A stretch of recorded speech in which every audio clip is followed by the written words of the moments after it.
guys, Bart coming to you from the TST Industries Bat Cave. In this video, we're going to show you the installation of the TST Industries programmable integrated taillight on the Kawasaki Z800. So this taillight replaces your stock unit. It gives you upgraded style, and it also allows you to choose one of 4 different programs for different light patterns. Installation is pretty straightforward on this bike, so let's begin. All right, so we're going to begin by removing the passenger seat using the key, and move forward to the removal of the driver's seat. For that, we will need a 5mm Allen, and we'll need to remove this screw that holds a bracket that ties in this front seat to the bike. Once that's loose, the easiest way to do this is to remove this screw completely and then pull this bracket back. That allows the front seat to come off. And put that to the side. Grab a 4mm Allen and proceed to the removal of these 4 fasteners. Those are going to release the tail section. When you remove these, you'll notice that there are plastic washers under them. You want to retain those on the screws.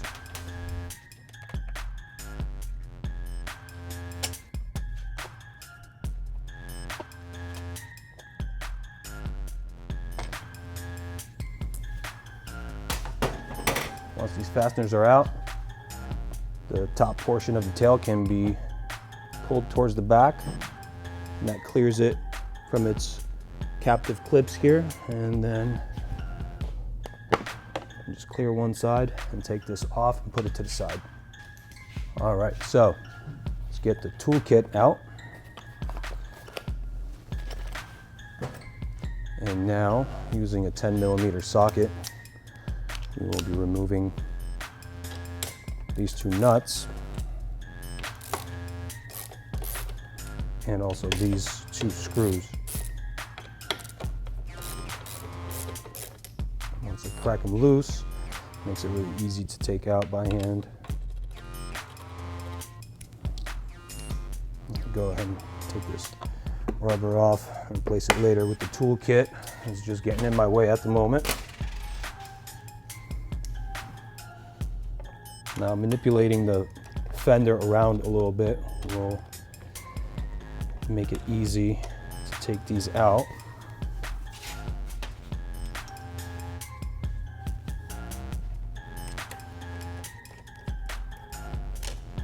Once these are out, the fender will pull down on the undertail, and now we will have access to all the wiring here. And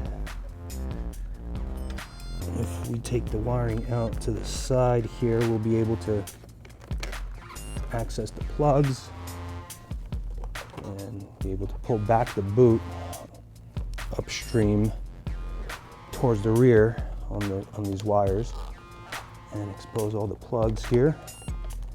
And that will enable us to disconnect all these connections that go to all the lighting equipment on the back.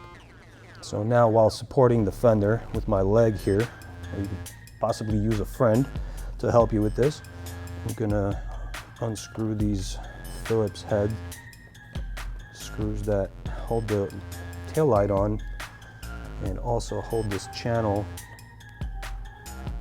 and over the taillight, and some geometry here that basically routes these wires through your inner trunk compartment under the sub tray into the fender.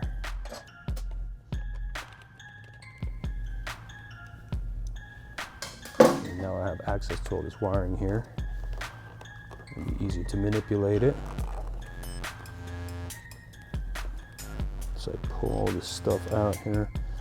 This rubber boot comes up here. This makes it really easy to get into the plugs. For these particular plugs, I like to use a small screwdriver and just pry up on their locks to release them.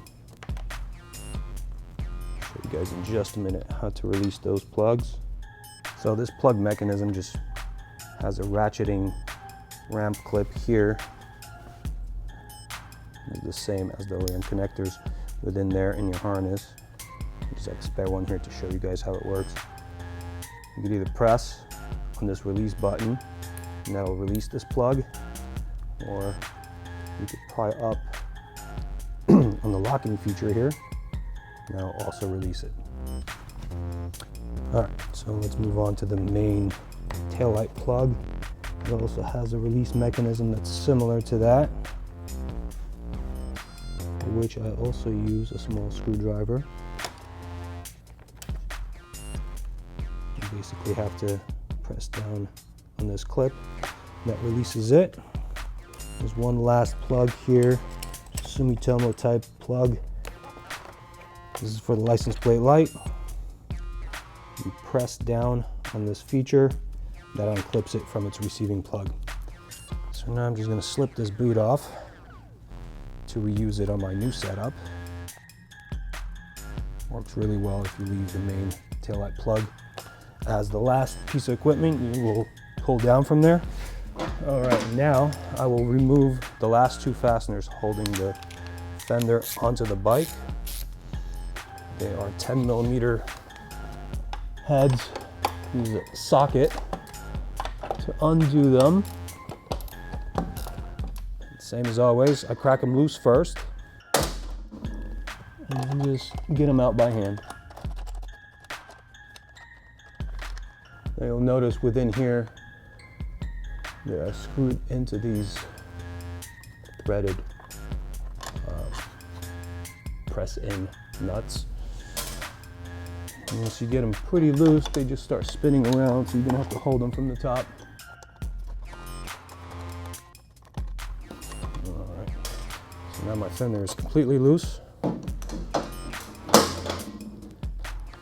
I just need to make sure not to snag any of these plugs on anything. This comes off, you can put it to the side. All right, so now taillight wiring is free. We're gonna extract this taillight. Now we have captive geometry around the perimeter here. This taillight has a lip that these features fit into, as well as two rubber grommets that fit over plastic bosses here. So all of this has to be released sort of simultaneously. All right, if we get the taillight out of this captive geometry, then this is really simple to just extract it this way. Now we need to take these rubber grommets and we'll be reusing them on our light. I like to use even those pliers to make this extraction really, really simple.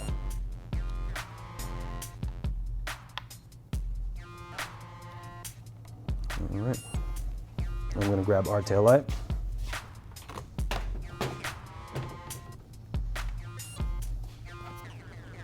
And get these in here. Now, here's a note for you guys. We actually shot the fender eliminator video and the taillight video all in one installation because they share so many common steps. If you're working on just one of those parts, just skip the steps for the other part and you won't have any issues.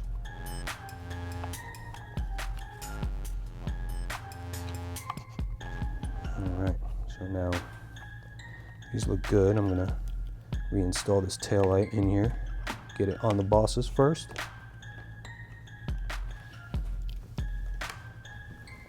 And now get it around the other geometry here. Get the lip in.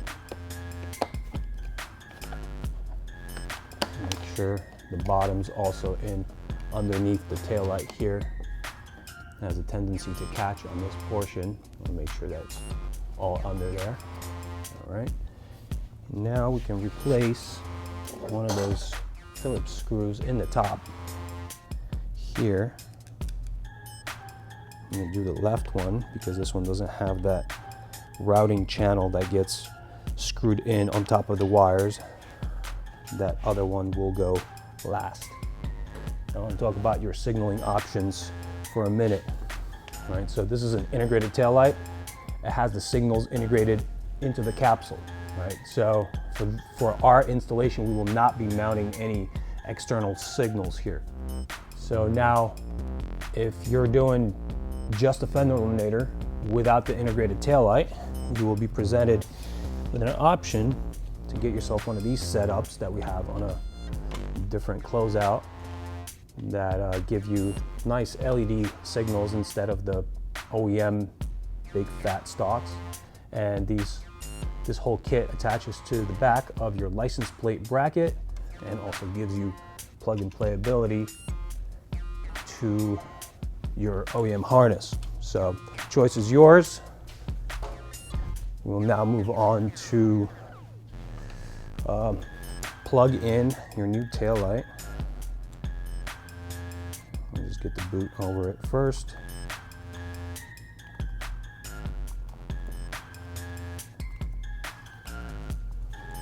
Now we get the main plug in.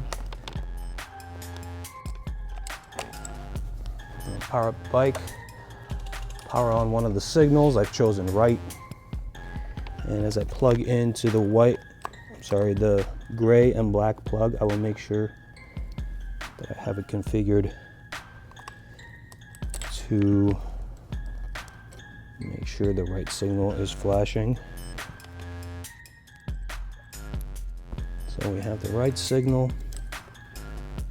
Just gonna plug in the remaining signal plug into the remaining open harness plug for the signaling system. I'm going to test out the other side now. Left, right. Okay, you can also toggle through our functions. Now this is set up in sequential at the moment, where it'll scan from the center out towards the side you're signaling.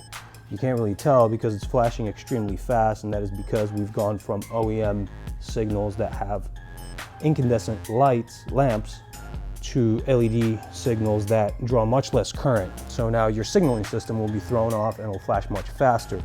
This taillight does come by default with load balancing resistors that you would need to wire in if you want to slow that down, or you could opt to remove this paneling here and install one of our Gen 2 flasher relays.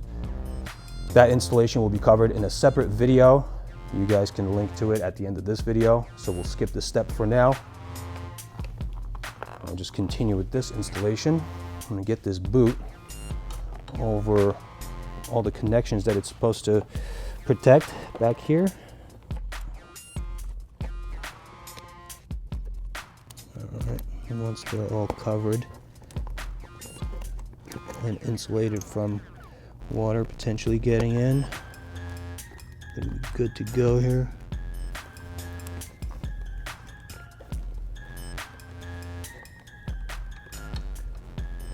Need to make sure that all this wiring here is routed in a way that we can get it back in that channel. Actually, yeah, there it is. All right, so now we can finalize the installation of the fasteners for the taillight along with this channel thing. Now, if you're installing signaling equipment on your fender eliminator or a license plate light, you want to get that wiring in and get all that installed before you reinstall this bracket here, because you will need to route all those wires from the outside to the inside of this compartment and under this.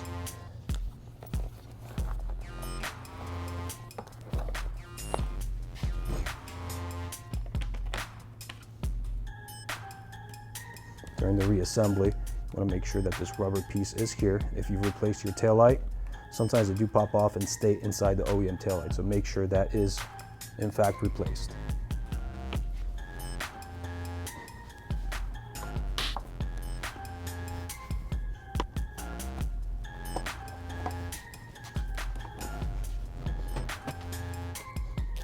Over here on these 4 fasteners, you are screwing into a rubber well nut.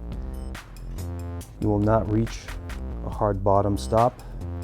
We're just mushrooming out a rubber piece, so definitely don't want to over tighten these. As soon as you feel some resistance, that's it.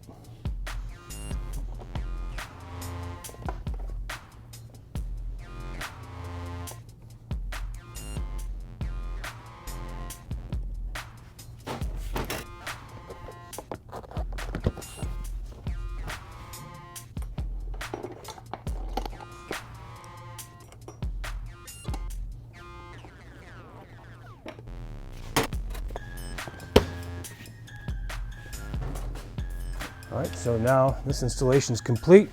All I have to do is pop my license plate on this beast, and this bike will be ready to go. Hope you guys enjoyed this installation. See you next time.